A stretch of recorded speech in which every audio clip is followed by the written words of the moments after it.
Welcome back to Ayush and Akanksha YouTube channel. ಇಂದಿನ ಈ ವಿಡಿಯೋದಲ್ಲಿ ಕಮೆಂಟಲ್ಲಿ ಬಂದಂತಹ ಒಂದು ಪ್ರಶ್ನೆಗೆ ಆನ್ಸರನ್ನು ಮಾಡ್ತಾ ಇದ್ದೇನೆ. ಅದು ಯಾವ ಪ್ರಶ್ನೆ ಅಂದರೆ, ಬೆಳಿಗ್ಗೆ ಗಿಡದಿಂದ ತೆಗೆದ ಮೊಗ್ಗುಗಳು ಸಂಜೆ ತನಕ ತಾಜಾ ಇರಬೇಕಾದ್ರೆ ಮೊಗ್ಗುಗಳನ್ನು ಹೇಗೆ ಇಡಬೇಕು, ಹಾಗೆ ಗಿಡದಿಂದ ತೆಗೆದ ನಂತರ ನೀರಲ್ಲಿ ಮೊಗ್ಗುಗಳನ್ನು ಎಷ್ಟು ಹೊತ್ತು ಇಡಬೇಕು, ಮಾರುಕಟ್ಟೆಗೆ ನೀಡುವ ಕಟ್ಟಿದ ಹೂವಿಗೆ ನೀರನ್ನು ಚಿಮುಕಿಸಿ ನಂತರ ಬಾಳೆ ಎಲೆಯಲ್ಲಿ ಕಟ್ಟಿ ಇಡಬೇಕಾ, ಹೇಗೆ ಗಿಡದಿಂದ ಮೊಗ್ಗುಗಳನ್ನು ತೆಗೆದು ಮಾರುಕಟ್ಟೆಗೆ ಕೊಡುವ ತನಕ ತಾಜಾವಾಗಿ ಇಡಬೇಕು, ಹೀಗೆ ಕೆಲವೊಂದು ಪ್ರಶ್ನೆಗಳಿಗೆ ಇನ್ಫಾರ್ಮೇಶನ್ ಅನ್ನು ಕೊಡಿ ಅಂತ ಯಮುನಾ ಗೌಡ ಅವರು ಕಮೆಂಟ್ ಅಲ್ಲಿ ಕೇಳಿದ್ದಾರೆ. ಹಾಗಾಗಿ ಇಂದಿನ ಈ ವಿಡಿಯೋದಲ್ಲಿ ಈ ಎಲ್ಲ ವಿಷಯಗಳ ಬಗ್ಗೆ ನನಗೆ ತಿಳಿದಷ್ಟು ಮಾಹಿತಿಯನ್ನು ನೀಡ್ತೇನೆ. ಅಂದರೆ ನಾನು ಮಾಡುವಂತಹ ವಿಧಾನವನ್ನು ವಿಡಿಯೋ ಮಾಡಿ ನಿಮ್ಮ ಜೊತೆ ಶೇರ್ ಮಾಡ್ಕೊಳ್ತೇನೆ. ಮೊದಲಿಗೆ ನಾವು ಮಲ್ಲಿಗೆ ಗಿಡದಿಂದ ಹೂವನ್ನು ತೆಗೆಯುವಾಗ ಸ್ವಲ್ಪ ಬೇಗನೆ ತೆಗೆಯಬೇಕಾಗ್ತದೆ. ಅಂದರೆ ತುಂಬ ಬಿಸಿಲು ಬಂದ ನಂತರ ಮೊಗ್ಗುಗಳನ್ನು ತೆಗೆದಾಗ ಬೇಗನೆ ಅದು ಬಾಡಿ ಹೋಗ್ತದೆ ಅಥವಾ ಅರಳಲು ಪ್ರಾರಂಭವಾಗ್ತದೆ. ಹಾಗಾಗಿ ನೀವು ಗಿಡದಿಂದ ಬೆಳಗ್ಗೆ 8ರಿಂದ 9 ಗಂಟೆಯ ಒಳಗೆ ಮೊಗ್ಗುಗಳನ್ನೆಲ್ಲ ತೆಗಿಬೇಕಾಗ್ತದೆ. ಇನ್ನು ಕೆಲವೊಂದು ಮೊಗ್ಗುಗಳು ಉಳಿದಿರ್ತದೆ, ಅದನ್ನು ಬೇಕಾದರೆ ನೀವು ನಿಧಾನವಾಗಿ ತೆಗಿಬಹುದು. ಹೆಚ್ಚಿನ ಮೊಗ್ಗುಗಳನ್ನು ನೀವು ಬೇಗನೆ ತೆಗೆದಿಡಬೇಕಾಗ್ತದೆ. ಕೆಲವೊಮ್ಮೆ ತುಂಬ ಬಿಸಿಲು ಇದ್ದಾಗ ಗಿಡಗಳೆಲ್ಲ ಸ್ವಲ್ಪ ಬಾಡಿದಂತೆ ಆಗ್ತದೆ, ಮೊಗ್ಗುಗಳೆಲ್ಲ ಗಿಡದಲ್ಲೇ ಬಾಡಿದಂತೆ ಆಗ್ತದೆ. ಆಗ ನೀವು ಗಿಡಕ್ಕೆ ಒಮ್ಮೆ ನೀರನ್ನು ಹಾಕಿಕೊಂಡು ನಂತರ ಮೊಗ್ಗುಗಳನ್ನು ತೆಗಿಬೇಕಾಗ್ತದೆ. ಒಂದು ವೇಳೆ ನೀವು ಮೊಗ್ಗುಗಳನ್ನು ತೆಗೆಯುವಾಗ ಗಿಡದಲ್ಲೇ ಫ್ರೆಶ್ ಆಗಿದೆ, ಅದು ಬಾಡಿದಂತೆ ಇಲ್ಲ ಅಂತ ಇದ್ದಲ್ಲಿ ನೀವು ಗಿಡಗಳಿಗೆ ನೀರನ್ನು ಹಾಕಿ ಆಮೇಲೆ ತೆಗಿಬೇಕಂತ ಏನೂ ಇಲ್ಲ. ನೀವು ಡೈರೆಕ್ಟಾಗಿ ಮೊಗ್ಗುಗಳನ್ನು ತೆಗಿಬಹುದು. ಮೊಗ್ಗುಗಳನ್ನೆಲ್ಲ ತೆಗೆದ ನಂತರ ಸ್ವಲ್ಪವೇ ಮೊಗ್ಗುಗಳಿದ್ದರೆ ನೀವು ಈ ರೀತಿಯಾಗಿ ಒಂದು ಪ್ಲೇಟ್ನಲ್ಲಿ ಅಥವಾ ಬಟ್ಟಲಲ್ಲಿ ಹಾಕಿ ಇಡಬಹುದು. ಇನ್ನು ಹೂವು ತುಂಬ ಕಡಿಮೆ ಇದ್ದಾಗ, ಅಂದರೆ ಒಂದು ಚೆಂಡು ಅಥವಾ 4ರಿಂದ 5 ಸಾಲುಗಳು ಈ ರೀತಿಯಾಗಿ ಇದ್ದಾಗ ನೀವು ನೆಲದಲ್ಲೇ ಹಾಕಿ ಈ ರೀತಿಯಾಗಿ ನೀರನ್ನು ಚಿಮುಕಿಸಿದರೆ ಸಾಕಾಗ್ತದೆ. ನೀವು ತುಂಬನೇ ನೀರನ್ನು ಹಾಕಿ ಇಡಬಾರ್ದು. ಸ್ವಲ್ಪ ಸ್ವಲ್ಪ ಹೂವು ಇದ್ದರೆ ನೀವು ನೆಲದ ಮೇಲೆ ಹಾಕಿಕೊಂಡು, ಅಂದರೆ ನೀವು ಎಲ್ಲಿ ಹೂವನ್ನು ಕಟ್ತೀರಾ ಅಲ್ಲಿ ಹಾಕಿ ಸ್ವಲ್ಪ ನೀರನ್ನು ಹಾಕಿ ನಂತರ ಕಟ್ಟಲು ಪ್ರಾರಂಭಿಸಿ. ಹಾಗೆ ತುಂಬ ಹೂವು ಇದ್ದರೆ, ಅಂದರೆ ನಿಮಗೆ ಅದನ್ನು ಕಟ್ಟುವಾಗಲೇ ತುಂಬ ಹೊತ್ತು ಬೇಕಾಗ್ತದೆ, ಮಧ್ಯಾಹ್ನದ ತನಕ ಆಗ್ತದೆ ಅಂತ ಇದ್ದರೆ ನೀವು ಈ ರೀತಿಯಾಗಿ ಬಾಳೆ ಎಲೆಯಲ್ಲಿ ಹಾಕಿ ಇಡಿ. ಅದಕ್ಕೂ ಕೂಡ ನೀರನ್ನು ಹಾಕ್ತಾ ಇರಿ. ಅಂದರೆ ತುಂಬ ನೀರಿನಲ್ಲಿ ಮುಳುಗಿಸಿ ಇಡಬಾರ್ದು. ಈ ರೀತಿಯಾಗಿ ನಾವು ಸ್ಪ್ರೆಡ್ ಮಾಡಿ ಇಟ್ಟುಕೊಂಡು ನಂತರ ಅದಕ್ಕೆ ನೀರನ್ನು ಚಿಮುಕಿಸುತ್ತಾ ಇರಬೇಕಾಗ್ತದೆ. ಆಗ ಹೂವುಗಳು ಅಥವಾ ಮೊಗ್ಗುಗಳು ತುಂಬಾ ಫ್ರೆಶ್ ಆಗಿರ್ತದೆ, ಬೇಗನೆ ಬಾಡುವುದಿಲ್ಲ. ಒಂದು ವೇಳೆ ಇನ್ನೂ ಜಾಸ್ತಿಯ ಹೂವು ಇದ್ದರೆ ನೀವು ಒಂದು ಸ್ಟೀಲ್ ಡಬ್ಬದಲ್ಲಿ ಈ ಮೊಗ್ಗುಗಳನ್ನು ಹಾಕಿ ಫ್ರಿಡ್ಜ್ನಲ್ಲಿ ಇಡಬಹುದು. ಹೊರಗಡೆ ಇಟ್ಟಂತಹ ಮೊಗ್ಗುಗಳನ್ನೆಲ್ಲ ಕಟ್ಟಿದ ನಂತರ ಫ್ರಿಡ್ಜ್ನಲ್ಲಿ ನೀವು ಡಬ್ಬದಲ್ಲಿ ಇಟ್ಟಂತಹ ಮೊಗ್ಗುಗಳನ್ನು ತೆಗೆದು ಅದನ್ನು ಕಟ್ಟಲು ಪ್ರಾರಂಭಿಸಬಹುದು. ಆಗಲೂ ಕೂಡ ಮೊಗ್ಗುಗಳು ತುಂಬಾ ಫ್ರೆಶ್ ಆಗಿರ್ತದೆ. ಈ ರೀತಿಯಾಗಿ ನೀವು ಸ್ವಲ್ಪ ಸ್ವಲ್ಪ ಹೂ ಇರುವಾಗ ಮಾಡಬೇಕಂತ ಇಲ್ಲ, ತುಂಬಾ ಹೂ ಇರುವಾಗ ಇದು ಒಂದು ಹೆಲ್ಪ್ ಆಗ್ತದೆ ಅಂತ ಅಂದ್ಕೊಳ್ತೇನೆ. ಯಾಕಂದರೆ ಬೆಳಗ್ಗಿನ ನಾವು ಮೊಗ್ಗುಗಳನ್ನು ಗಿಡದಿಂದ ತೆಗೆದಿಡ್ತೇವೆ, ಹಾಗೆ ಸಂಜೆಯ ತನಕನೂ ಕೆಲವೊಮ್ಮೆ ಆಗ್ತದೆ ಹೂವನ್ನು ಕಟ್ಟುವಾಗ. ಆ ಸಮಯದಲ್ಲಿ ಮೊಗ್ಗುಗಳೆಲ್ಲ ತುಂಬಾ ಬಾಡಿ ಹೋಗ್ತದೆ, ನಮಗೆ ಅದನ್ನು ಕಟ್ಟಲು ತುಂಬಾ ಕಷ್ಟ ಆಗ್ತದೆ. ಆ ಒಂದು ಸಂದರ್ಭದಲ್ಲಿ ನೀವು ಫ್ರಿಜ್ಜಿನಲ್ಲಿಟ್ಟು ಹೂಗಳನ್ನು ಮತ್ತೆ ಕಟ್ಟಬಹುದು. ನಿಮಗೆ ಹೂವನ್ನು ಕಟ್ಟಲು ಸಾಧಾರಣ 3 ಗಂಟೆ ಬೇಕಾಗ್ತದೆ ಅಂತ ಇದ್ದಲ್ಲಿ ನೀವು ಬಾಳೆ ಎಲೆಯ ಮೇಲೆ ಮೊಗ್ಗುಗಳನ್ನೆಲ್ಲ ಹಾಕಿಕೊಂಡು ಅದಕ್ಕೆ ನೀರನ್ನು ಚಿಮುಕಿಸ್ತಾ ಇದ್ದು ಹೂವನ್ನು ಕಟ್ತಾ ಇದ್ರೆ ಆಯಿತು. ಆಗ ಮೊಗ್ಗುಗಳು ತುಂಬಾ ಫ್ರೆಶ್ ಆಗಿರ್ತದೆ. ಇಲ್ಲಿ ನೀವು ನೋಡ್ತಾ ಇರುವಂತಹದ್ದು ಇವತ್ತಿನ ಮೊಗ್ಗು. ಇವತ್ತು ನನ್ನ ಗಿಡಗಳಲ್ಲಿ ನೋಡಿ ಒಂದು ಚೆಂಡಿನ ತನಕ ಮಾತ್ರ ಹೂವು ಆಗಿದೆ. ಇದಕ್ಕೆ ನಾನು ಈಗ ಸ್ವಲ್ಪ ನೀರನ್ನು ಹಾಕಿಕೊಂಡಿದ್ದೇನೆ, ಹಾಗೆ ಈಗ ಕಟ್ಟಲು ಪ್ರಾರಂಭಿಸ್ತಾ ಇದ್ದೇನೆ. ಕೇವಲ ನಾವು ಮೊಗ್ಗುಗಳಿಗೆ ಮಾತ್ರ ನೀರನ್ನು ಹಾಕಿದರೆ ಸಾಕಾಗುವುದಿಲ್ಲ, ನಾವು ಕಟ್ಟುವಂತಹ ಬಾಳೆ ದಾರಕ್ಕೂ ಕೂಡ ಸರಿಯಾಗಿ ನೀರನ್ನು ತಾಗಿಸಿಕೊಂಡೇ ಕಟ್ಟಲು ಪ್ರಾರಂಭಿಸಬೇಕಾಗ್ತದೆ. ನಾನು ಯಾವಾಗಲೂ ಬಾಳೆ ದಾರವನ್ನು ಒಂದು 2-3 ನಿಮಿಷ ನೀರಿನಲ್ಲಿ ಹಾಕಿಡ್ತೇನೆ, ನಂತರ ಕಟ್ಟಲು ಪ್ರಾರಂಭಿಸ್ತೇನೆ. ಇದರಿಂದ ಬೇಗನೆ ಹೂಗಳು ಬಾಡುವುದಿಲ್ಲ, ಅಂದರೆ ಮೊಗ್ಗುಗಳು ಬಾಡುವುದಿಲ್ಲ. ಹಾಗೆ ದಾರ ಸ್ವಲ್ಪ ಡ್ರೈ ಆಗುತ್ತಾ ಬಂದಂತೆ ಮೊಗ್ಗುಗಳೆಲ್ಲ ಉದುರಲು ಪ್ರಾರಂಭವಾಗ್ತದೆ. ಆ ಒಂದು ಸಮಸ್ಯೆಗೂ ಕೂಡ ಇದೇ ಪರಿಹಾರ ಅಂತ ಹೇಳಬಹುದು.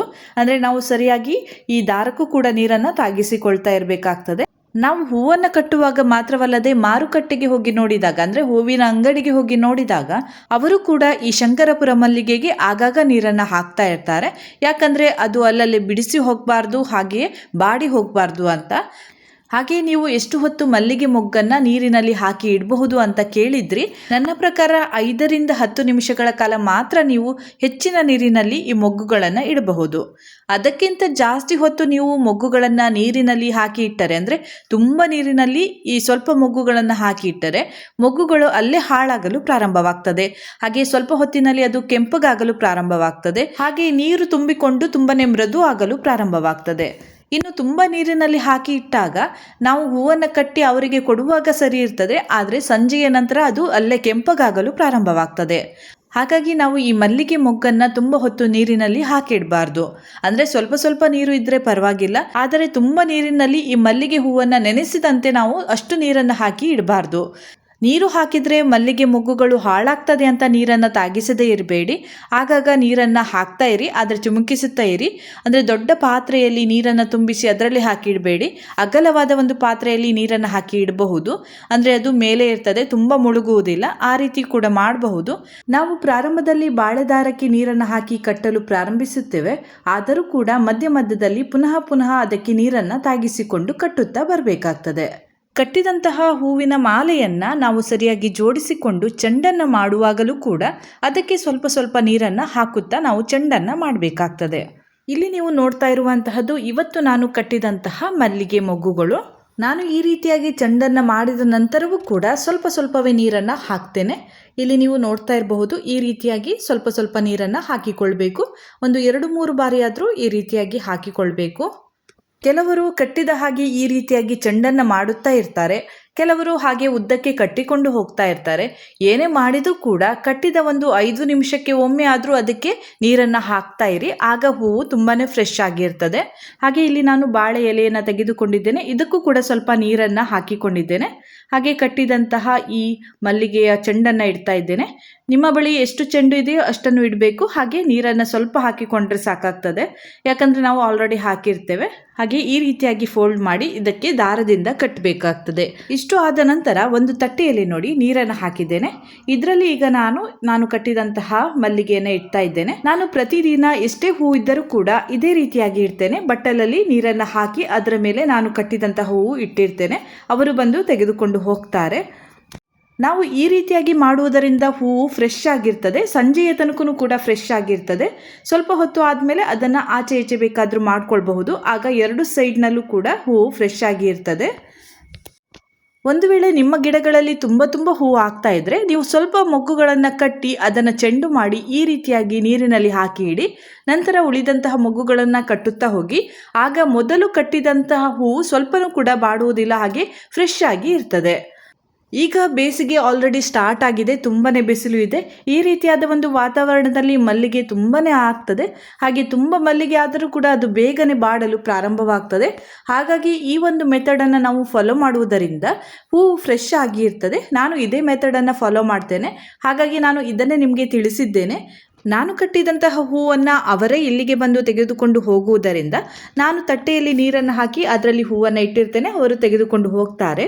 ಒಂದು ವೇಳೆ ನೀವು ಕಟ್ಟಿದಂಥ ಹೂವನ್ನು ಮಾರುಕಟ್ಟೆಗೆ ನೀಡಬೇಕು ಅಂತ ಇದ್ದಲ್ಲಿ ನೀವು ಹೋಗುವ ಸಮಯದ ತನಕ ಇದೇ ರೀತಿಯಾಗಿ ತಟ್ಟೆಯಲ್ಲಿ ನೀರನ್ನು ಹಾಕಿ ಇಡಿ. ಆಗ ನೀವು ಮಾರುಕಟ್ಟೆಗೆ ನೀಡುವ ತನಕ ಹೂವು ತುಂಬಾ ಫ್ರೆಶ್ ಆಗಿರ್ತದೆ. ತಟ್ಟೆಯಲ್ಲಿ ನೀರನ್ನು ಹಾಕುವಾಗಲೂ ಸ್ವಲ್ಪ ಗಮನಿಸಿ ಹಾಕಿ. ಸ್ವಲ್ಪವೇ ನೀರನ್ನು ಹಾಕಿದರೆ ಸಾಕು.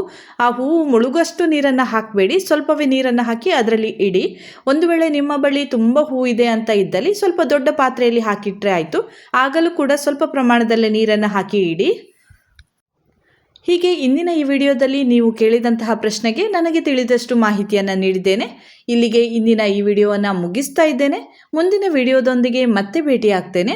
ನನ್ನ ಈ ವಿಡಿಯೋ ಇಷ್ಟ ಆದರೆ ಲೈಕ್ ಮಾಡಿ, ಶೇರ್ ಮಾಡಿ, ಹಾಗೆ ಸಬ್ಸ್ಕ್ರೈಬ್ ಮಾಡೋದನ್ನು ಮರಿಬೇಡಿ.